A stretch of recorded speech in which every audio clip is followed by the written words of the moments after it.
Oi, meus amores. Vamos para nossa revisão? Revisãozinha, super legal, bem tranquila para nossa provinha. Vamos lá. Amores, tá bem fácil, bem tranquilo, vocês vão ver. Não se assustem, não se apavorem. São 3 conteúdos para nossa prova, certo? O primeiro conteúdo é características dos seres vivos. Vamos lá. A prova precisa que vocês saibam, no geral, 4 características básicas. A primeira delas é: todos os seres vivos são formados por células, certo? Certo, todos por células, com exceção dos vírus. Mas o vírus é um ser vivo. E apesar de não ser formado por células, ele precisa de uma célula para conseguir sobreviver e se multiplicar. Certo, amores? Ele precisa estar dentro de uma célula para isso.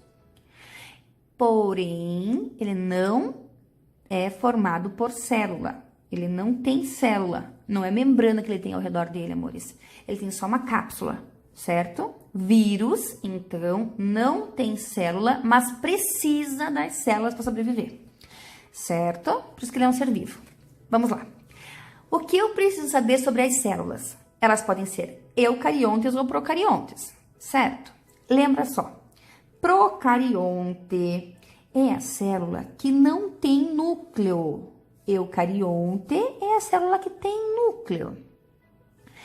Procarionte é a célula que tem o material genético dela solto no citoplasma. E o eucarionte tem o material genético bonitinho dentro do núcleo, certo? As duas células têm membrana, as duas células têm citoplasma e as duas células têm material genético. Porém, na célula eucarionte, o material genético está dentro do núcleo e na procarionte, o material genético está solto no citoplasma. Super, hiper, mega fácil, de boa, tranquilo, vamos para frente. Ainda com relação às células, eu posso dividir elas em mais 2 grupos. Unicelulares e pluricelulares. Unicelulares formados por uma única célula e pluricelulares formados por muitas células. Facinho. Amores, eu quero mostrar uma imagem, deixa eu ver se eu acho aqui. Olha só. Nós somos pluricelulares. E nós somos formados por muitas células. E as nossas células têm formatos diferentes e funções diferentes conforme onde elas estão no nosso corpo. Certo, amores? Por exemplo, olha só que nós temos aqui também, ó. Célula nervosa, que é o neurônio. Célula muscular. Nós temos as células de gordura, as células do sangue, dos glóbulos vermelhos. Certo, amores? Células da pele bem justapostas, ó, bem próximas uma da outra. O que acontece, pessoal? Todas as nossas células têm membrana, citoplasma e núcleo, porém, elas têm formatos diferentes conforme a função delas no nosso corpo. Tranquilo? Tranquilo. Segunda característica de todos os seres vivos. Segunda de 4, porque são 4. Vamos lá. Com relação à alimentação.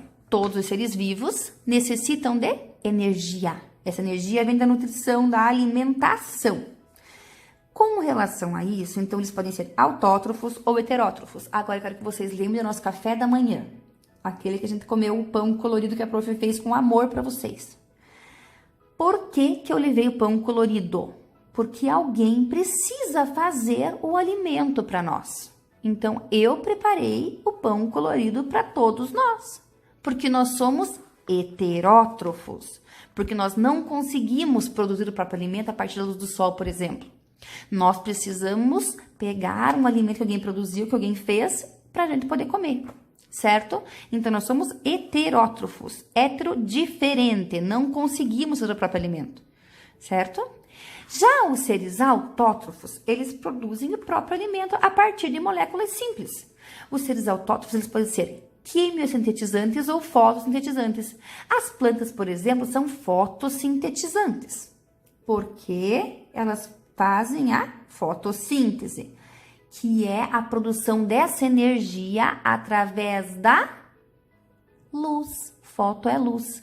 Já os quimiosintetizantes, eles produzem o próprio alimento deles a partir de moléculas químicas. Vamos pensar agora no kefir, que a prof levou para vocês, alguns levaram para a prof também, o que tinham. Quimiosintetizante. O que eu faço para alimentar o meu kefirzinho? Eu coloco água com açúcar mascavo. Então, eu dou açúcar só para ele e ele vai lá e pega e se vira, faz tudo sozinho. Certo? Faz a alimentação dele sozinho, se alimenta. Tranquilo, tranquilo, muito bem, muito bem. Amores, super fácil. Terceira característica dos seres vivos. Os seres vivos se reproduzem. Se os seres vivos se reproduzem, eu preciso saber de que forma é que eles se reproduzem. Pode ser de forma sexuada ou assexuada.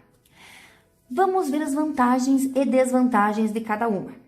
Na sexuada, é preciso ter 2 indivíduos, é preciso ter gametas, ou seja, um macho e uma fêmea, e esse indivíduo que vai gerar esse novo indivíduo, ele nasce da união desses 2 gametas, certo? Se fosse a espécie humana, por exemplo, o óvulo e o espermatozoide, que quando se unem, quando o espermatozoide e o óvulo se unem, ocorre a fecundação, certo? E a partir dali, aquela célula vai se multiplicando para gerar um novo bebezinho. Mas, quando essa célula se forma, a primeira célulazinha da união dos 2 se chama zigoto.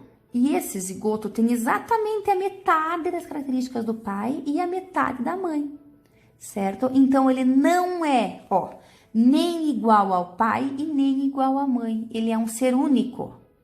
O pai e a mãe, certo? Juntinhos aqui, metadinha de um com metadinha do outro. Formou o quê?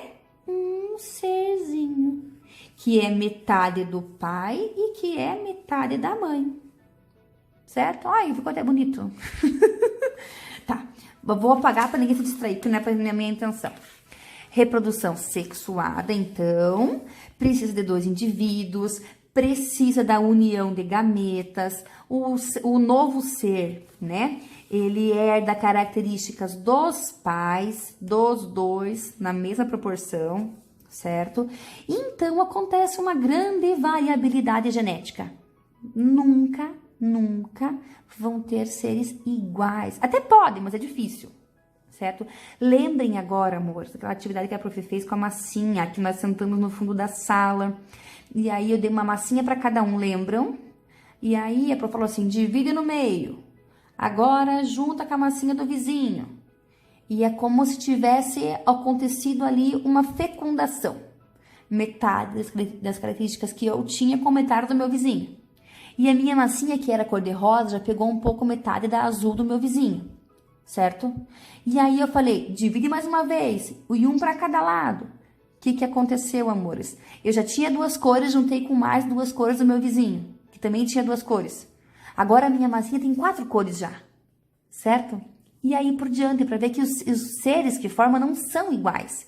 E acontece uma grande mistura, uma grande variabilidade genética. Tranquilo, tranquilo. Essa é a grande vantagem.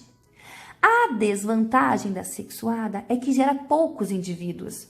Então, olha a espécie humana. É difícil uma gestação que dê mais do que um. Sexuada é que gera poucos herdeiros, poucos descendentes, certo? Por vez. Vejam bem a espécie humana. É gerar um bebê, às vezes gera gêmeos, às vezes trigêmeos. 4, então, é dificílimo, né, amores? É muito difícil. Mas o comum é um bebezinho só, certo? Já na assexuada, o que acontece? Precisa de macho e fêmea? Não precisa. Então, um indivíduo sozinho consegue multiplicar. Como é que ele faz? Ele se divide, aqui forma um, aqui forma outro. E essa divisão aqui, acontece o quê? Reparem que ele não misturou com ninguém para formar esses dois. Ele só se dividiu. E dividindo aqui assim, o que aconteceu? Formou dois. E esses dois são exatamente iguais ao primeiro. Certo, amores? E esses dois aqui, ó, vai se multiplicar e aqui também vai se multiplicar. E todos eles aqui vão ser exatamente iguais à primeira. Todos eles iguais entre si. Certo? Olha a vantagem da assexuada. Ela acontece muito rápido. Muito rápido. Aumenta muito a população de seres aqui na reprodução assexuada. Aumenta muito rápido em pouco espaço de tempo. Porém, a desvantagem é que todos são geneticamente iguais. A não ser que ocorra alguma mutação, alguma mudança, né? Todos são geneticamente iguais. É como, por exemplo, uma bactéria que está na minha garganta. Eu tô com dor de garganta. E aí eu tomo um único antibiótico e esse único antibiótico mata todas. E eu fico livre da dor de garganta. Diferente da reprodução sexuada, que, por exemplo, vocês viram na massinha, tem um pouquinho de cada coisa, um pouquinho de cada cor. E quanto mais fosse dividindo e dando pro seu vizinho, mais a gente ia ter diversidade de cores na minha bolinha de massinha. E é exatamente o que acontece com a gente, né, amores? Muito bem, vamos lá. Continuando, amores, os seres vivos respondem a estímulos, que é a quarta característica dos seres vivos, certo? Quarta e última. Essa característica, ela se chama irritabilidade, mas não é irritabilidade de nervos, de brabeza, não é isso, gente. É a capacidade de responder a estímulos que se chama irritabilidade, e isso está na prova, tá, amores? Vamos lá, presta atenção. Como é que um exemplo de que eu, Profistela, respondo a estímulos? Se eu estou aqui, agora é quase meia-noite e eu estou gravando esse vídeo, eu moro num apartamento cheio de pessoas, mas essa hora tá todo mundo dormindo. De repente eu escuto um barulho de uma porta abrindo. E eu sei que não tem mais ninguém no apartamento comigo. Ah, meu Deus, meu coração acelera, a pupila fica dilatada e eu fico muito mais atenta, certo? Para quê? Para preservar a minha vida. Eu estou respondendo a um estímulo, o meu corpo está atento a um estímulo, que foi o barulho de alguém abrir uma porta, certo? Muito bem. Com relação a outro ser vivo, por exemplo, uma planta, um exemplo de irritabilidade numa planta, o que pode ser? Aquela planta que quando a gente toca, ela fecha as folhinhas, é um estímulo. Ou o girassol que procura a luz do sol, o estímulo dele é procurar o sol. Por isso que ele se vira, certo, amores? Ou se não for o girassol, qualquer plantinha que a gente tenha em casa e estiver em um lugar que tem um pouco de sombra, a tendência é que as folhas não se virem para a parede, mas que as folhas se virem para o ambiente aberto, onde pega mais claridade. Certo, amores? Está respondendo a estímulos. Isso se chama irritabilidade. Show de bola? Show de bola. Show de bola. Próximo conteúdo número 2, organelas celulares. Não me façam cantar aquela musiquinha, porque eu gostei. E se eu cantar, fico até amanhã cantando, né? Então, é o seguinte, o que eu preciso que vocês saibam nas organelas celulares é a função de cada organela. Mas o que é uma organela? Organela é um micro-órgão. Eu tenho um órgão no meu corpo que faz a digestão, estômago. Tenho um órgão que faz a absorção, intestino. Tenho um órgão que faz a respiração, meu pulmão. Certo, amores? Tem um órgão específico para isso. Nas nossas células, como é a menor parte viva do ser humano, de um ser vivo, né? A célula, ela tem essas organelas que são os micro-órgãos. Mas na célula, ela tem várias mitocôndrias que fazem respiração. Tem vários ribossomos que fazem a síntese de proteínas. Tem complexo de Golgi, que faz o que? Armazena a secreção. Tem várias bolinhas lá de lisossomos que fazem a digestão. Tem o retículo que tem a função de transportar. e o centríolo, que faz a divisão celular. Amores, olha isso. Espera aí que eu vou mostrar. Olha isso. Não é linda? Olha que coisa maravilhosa. É maravilhosa, gente. Não é? Essa célula é eucarionte ou procarionte. Aquele que fala procarionte, mas quero pegar os dedos e prender na porta. É uma célula eucarionte, eis o núcleo, certo? Dentro do núcleo está o quê? Material genético, certo, amores? Aqui no núcleo é produzida umas organelas que é chamada de ribossomo. O ribossomo produz as proteínas, certo? Então, o núcleo produz o ribossomos saem do núcleo. Quando eles saem, eles encontram aqui, ó, o retículo, bem próximo do núcleo. E aqui o retículo vai fazer o quê? Vai pegar as proteínas que o ribossomo produziu, né? Sintetizou, e o retículo vai transportar as proteínas pela célula, pelo organismo, certo, amores?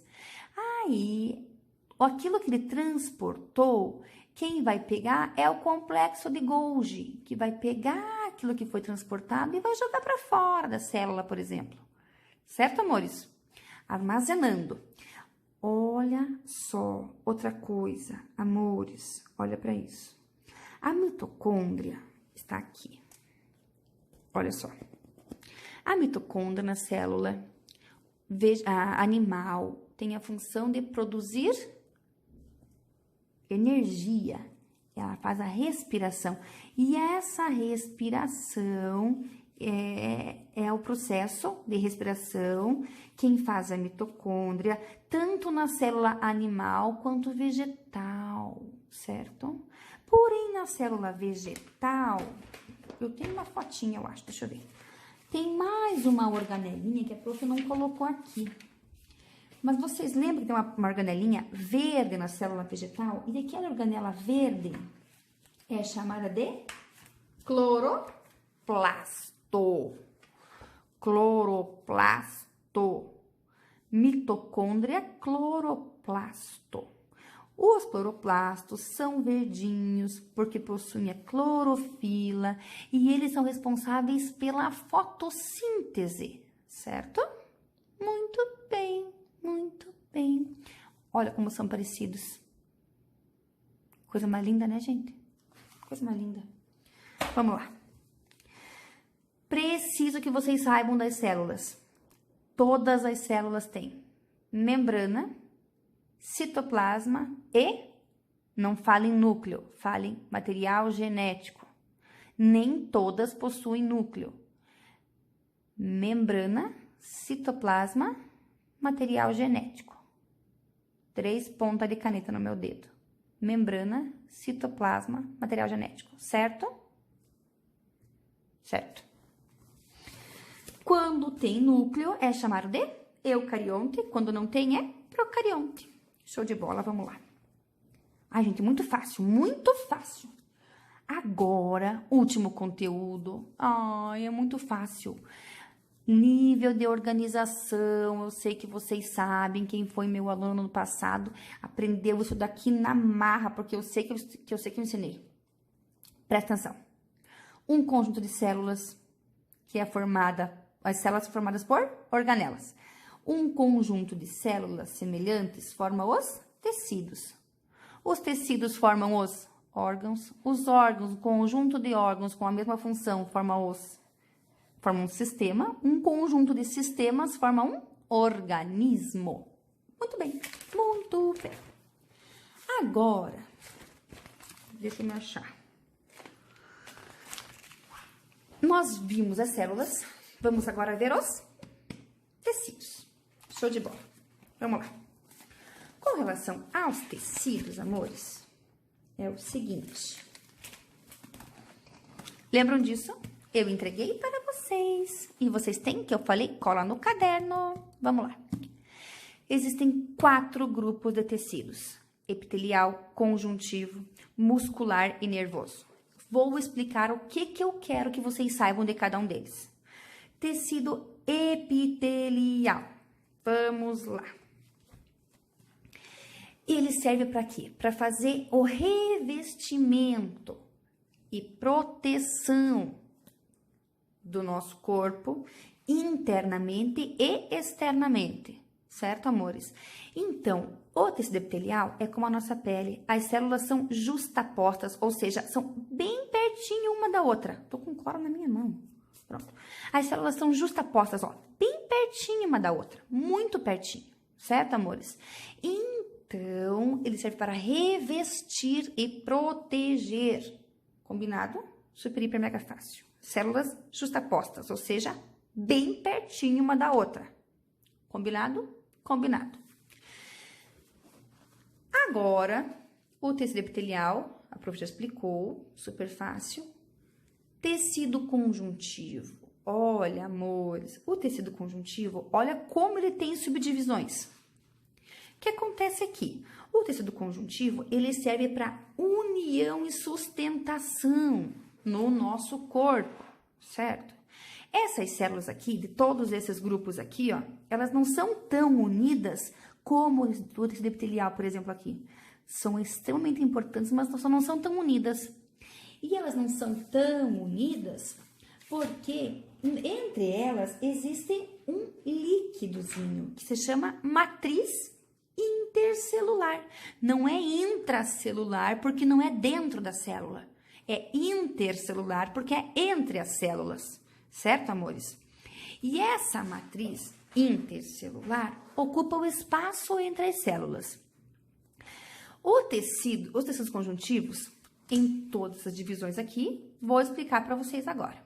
Vamos lá. Primeiro, tecido conjuntivo propriamente dito. TCPD. Aqui está. Tecido conjuntivo propriamente dito.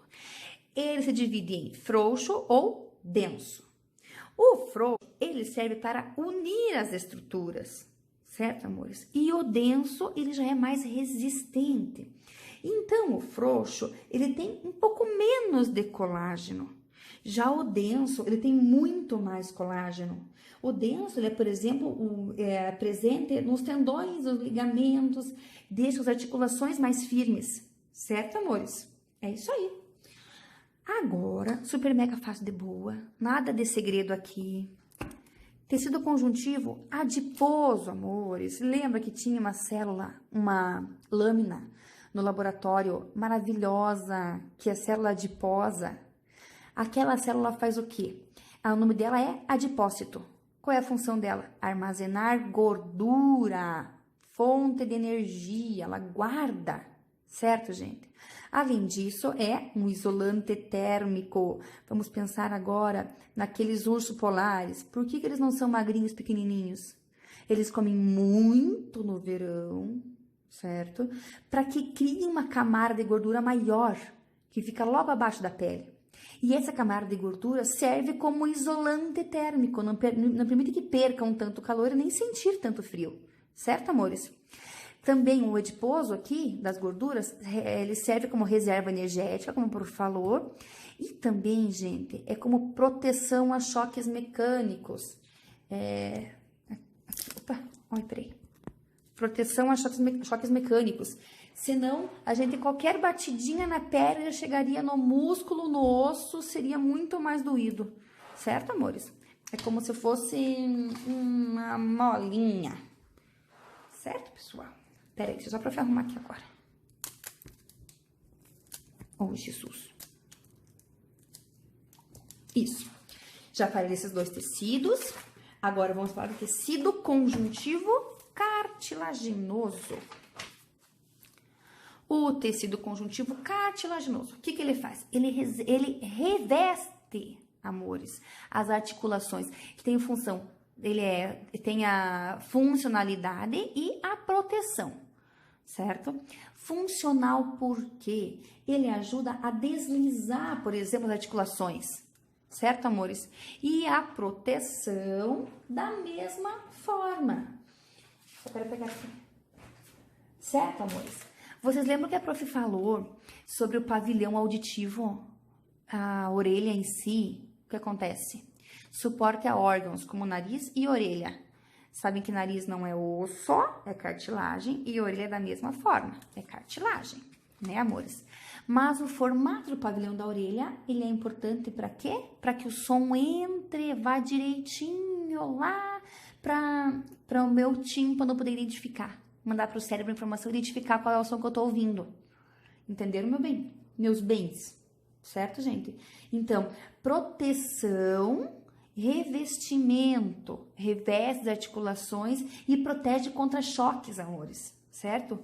Batida, deixa mais protegidas as nossas articulações. E suporte aos órgãos, como nariz e orelha. Tranquilinho? Tranquilinho. Falamos agora do tecido ósseo, que eu sei que vocês sabem. Vamos lá. Tecido ósseo. Pensa num osso. É molinho? Não, ele é firme, resistente, ele é duro, rígido. Por quê? Porque é ele que dá a sustentação para o nosso corpo. Nós já estudamos o esqueleto, certo? Função do sistema esquelético, do aparelho esquelético, eu professor para vocês já. Sustentação e proteção. Proteção do quê? De alguns órgãos internos, como, por exemplo, o crânio, que protege o nosso encéfalo, o nosso cérebro, certo, amores? As costelas, que protegem o coração, protegem os pulmões, as nossas vértebras, que protegem nossa medula, certo, amores? Excelente. Pode ser compacto ou esponjoso, que nós vimos na nossa aula também prática. O osso, tinha uma lâmina de osso compacto e lâmina de osso esponjoso. Maravilhoso, né, gente? Absurdamente maravilhoso. Importante para destacar aqui, gente, que os ossos, eles são um depósito de cálcio que permite que seja firme assim, certo? Então, o cálcio é extremamente importante que a gente ingira, que a gente coma alimentos com cálcio, porque eles vão parar nos nossos ossos, que são a reserva do cálcio é nos ossos, certo, amores? Próximo tecido conjuntivo é o sanguíneo.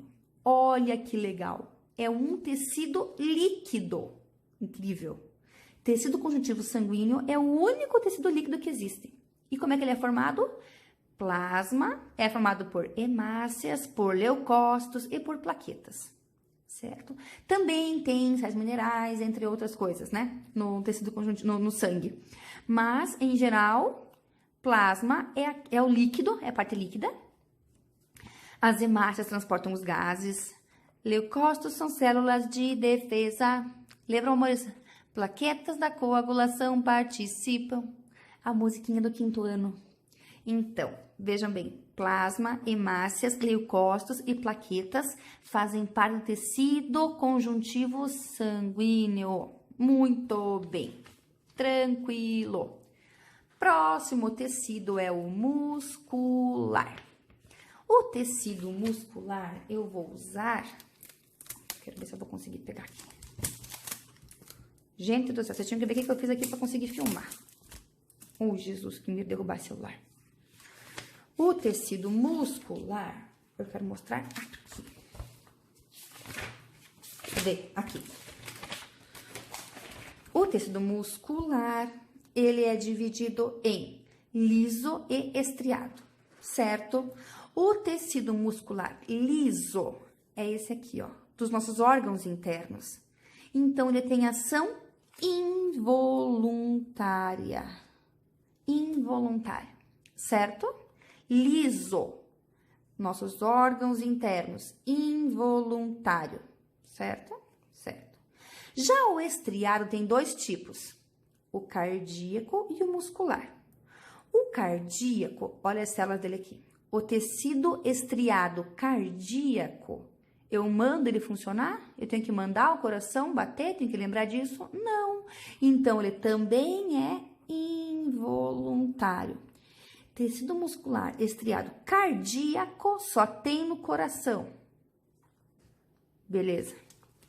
Tecido muscular estriado esquelético, amores. Lembrem do esqueleto ao redor dos ossos para movimentos. Então, é o único que é voluntário. certo? Voluntário, involuntário, involuntário.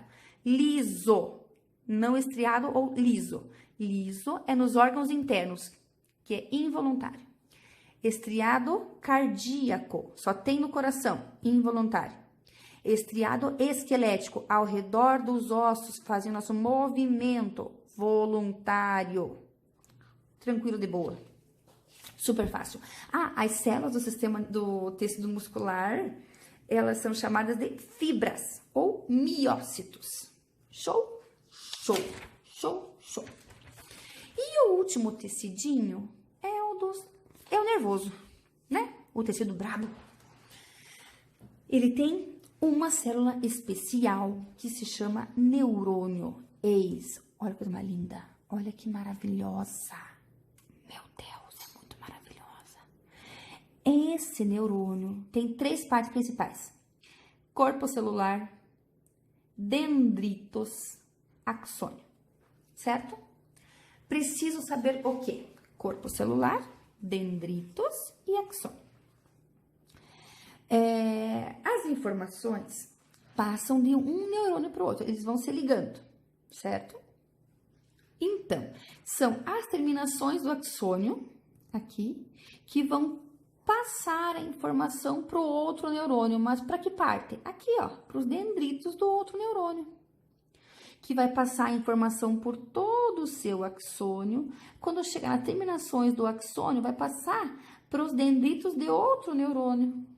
Certo, amores? E assim por diante. Então, como é o sentido do impulso nervoso, né? Que é o reflexo que acontece. As informações passam dos dendritos para o corpo celular, passa para o axônio. Terminações do axônio vão para outro dendrito, corpo celular, axônio, terminações do axônio. E aí vai, certo? Esta é a ordem: dendrito, corpo celular, axônio. Dendrito, corpo celular, axônio. Dendrito, corpo celular, axônio. Dendrito, corpo celular... Entenderam? Muito bem. Dendrito para corpo celular, para axônio. É sempre essa ordem. Jamais uma informação vai sair daqui de trás e vai ir para frente. Não acontece. Certo? Certo. Amores, aqui na apostila tem uma fotinha bem legal. Olha só. Já ouviram falar nas células da glia? São os gliócitos. Eles dão a sustentação para o tecido nervoso. Nunca se deu muito valor, mas eu vi uma reportagem essa semana de que essas células aqui são importantíssimas, não só para manter, para sustentar os neurônios aqui da gente, sabe? Elas também têm função eu lembro que tinha sobre o controle da dor, que eu vi, que elas tinham influência. Eu não vou cobrar isso na prova, mas eu achei muito interessante falar para vocês agora, que na apostila também. Certo, amores? Muito bem. Olha só aqui para vocês saberem o que é um neurônio, onde ele está. Olha que bonito. Um cérebro. Aqui o tronco encefálico, né, amores? Um cérebro, cerebelo, tronco encefálico. Aqui no cérebro, inteirinho formado por neuroninhos. Olha que coisa mais linda. Ai, é muito lindo, gente. Olha isso. Não é? Muito bem. Essa comunicação entre os neurônios é que manda no nosso corpo. Tudinho, tudinho. Ai, gente, vamos combinar, não tá difícil não, tá bem facinho. Bem facinho. Aqui é pra falar que vocês já fizeram, fizemos juntinhos, né, amores? Tudo de boa, tudo tranquilo. E deu! E vocês vão tirar 12 na minha prova, porque tá facinho. Tá bom? Amores, eu amo vocês. Beijo!